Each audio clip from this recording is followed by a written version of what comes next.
So, good evening, everybody. So, I, Miss Prashanti, take this opportunity to welcome you all for another live session. Let's talk health.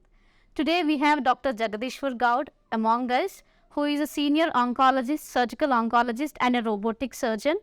And he is one of the mentors of robotic surgeries in India. So, we are glad to have you in our midst, sir. Yeah, nice to talk to you. Thank you so much for your time. So, hope a great learning together, sir. Yeah, sure. So we have few questions for you, so which will help us to understand more about the prevailing gynecological cancers and the advancements in treating them, sir. So first of all, we would like to know what is the role of this robotic surgery in treating gynecological cancers? Yeah, robotic surgery is a minimally invasive surgery, means like office going women or girls or who want to go back to work faster. So it's a minimal invasive approach to removing the cancer. The inside surgery will be same just like an open surgery. Okay. But the approach to the disease is by very small cuts of 5 millimeters and 8 millimeters, through which we perform the cancer surgery and then remove the disease. And there will be a minimal damage to this. There will be a minimal complications. The patient will be going back to home. If it is a housewife or a lady who is working can go back to job faster. Okay. So this is basically a minimally invasive approach to the treatment of gynec cancers. Okay. So how does it differ from a traditional gynecological surgeries? Yeah, these robotic surgery, which is a 4th generation Da Vinci robotic surgery, these ports are 8 millimeters and 5 millimeters, and they cancel the tremors of the surgeon. There is a software inbuilt in that where it reduces the tremors of the surgeon. For example, if a 70-year-old surgeon, obviously with the time and with nature, after 60 years, some amount of tremors will come. Or when you're holding a laparoscopy instrument which is longer, little bit tremors will be there. Whereas robotic surgery, these tremors are not there. So the instruments are very steady and they don't damage the structures. Okay. Second thing, the vision is magnified from 5 times to 10 times the human eye.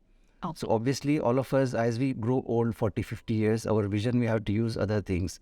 So this magnified vision will augment the efficacy of a surgeon by having better clear vision without tremors, without shaking.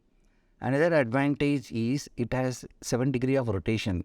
For example, if you take a laparoscopy instrument, you can move like this, whereas robotic instruments can move round. That is a 7-degree rotation. So pelvis, which is the womb where the uterus is there for the women, it is sometimes deeply located. So there we can access with the robo very easily.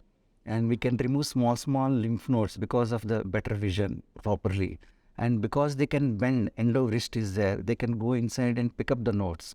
So these are huge advantages. And above all, unlike many traditional surgeries, a 3-dimensional surgery, just like your open eye. Okay. So it's a 3-dimensional, tremor-free, with the endo wristed, with the magnification, and just like open surgery, and minimally invasive above all. Okay. So can you also please tell us what are the various conditions that are treated with this robotic surgeries? Yeah, basically we treat endometrial cancer, that is uterine cancers with this. Okay. Lymph nodal clearances, where node clearances are there. And parotic nodes, like higher up they go lymph nodes, those cases we can clear. These are the gold standard indications for doing robotic surgery. Okay. So how do you determine a candidate suitable for a robotic surgery? Indications are same. Only the affordability is a problem because Okay. these machine is very expensive. Obviously, the running expenditure and all will be there. Little higher expensive, but worth it in some cases. So especially robotic surgery, because of endo wrist and magnification, high BMI patients, that is obese patients, like more than 90 kgs, more than 100 kgs, it is far more useful. Okay. Because if you do open surgery, it will be a big cut and healing will be very slow. Whereas with 5 millimeter, 8 millimeter incisions, the healing will be better. So it is far more good, far more better in an obese patient. Okay. So when we hear a term robotic surgery, our assumption is that other than a surgeon, someone else is performing the surgery.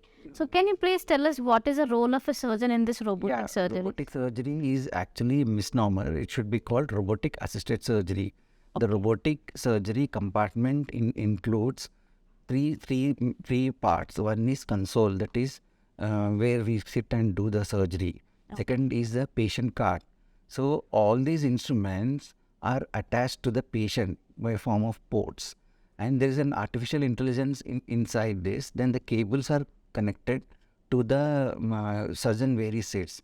So, and there is an infrared sensor also. It's like suppose head of the surgeon is removed from the console, the instrument stop operating, and all these instruments are attached to the fingers, and they simulate our fingers. Like if I move right, they move right. They move left, they'll move left.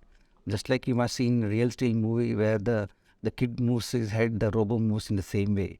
Just like that. That's the robo. Okay. Full independence to a robo is not accepted now and is not in practice now. FDA doesn't give approval. Okay. These are all not autonomous instruments. They are under the control of the surgeon. So in fact, they are called master slaves. The robot is called as a master slave for the surgeon.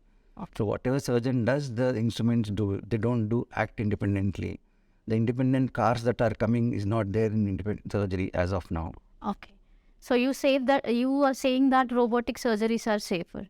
Sir, are there any risk associated with this robotic surgery? No, the risks are like routine open surgery only. Like you have to take care of a proper patient, proper workup, proper stage of the disease. You can't do robotic surgery, open surgery for anyone. Okay. You have to take a fitness and all. All are same, no problems. Okay. So as an individual, what can we expect before, during and after robotic surgery, sir? Can you please let us know? Yeah, proper stage of the disease has to be worked up with a proper scan. Better to go into a center where multidisciplinary people are available, like a radiation, medical surgeon, everything is available. A good anesthetist, good intensivists are available. Okay. Because the robotic surgery needs a trained technician, trained surgeon who are already have done some number of cases.